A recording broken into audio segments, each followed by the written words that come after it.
In this level, Laurel needs to move west this time. It's a repeat 4 because I have 4 diamonds. So I need to move west and get.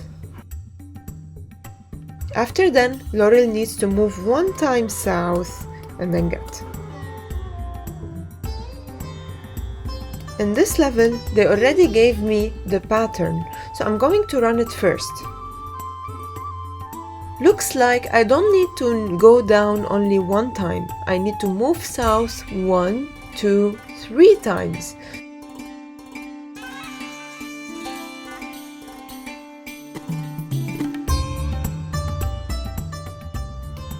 In this level, Laurel needs to move this way, then this way, then this way. So I need to collect the 12 diamonds already. They already gave me the first pattern, so I'm running it.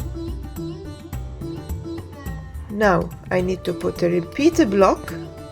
And I need to count 1, 2, 3, 4, 5. Change it to 5, move east, and get.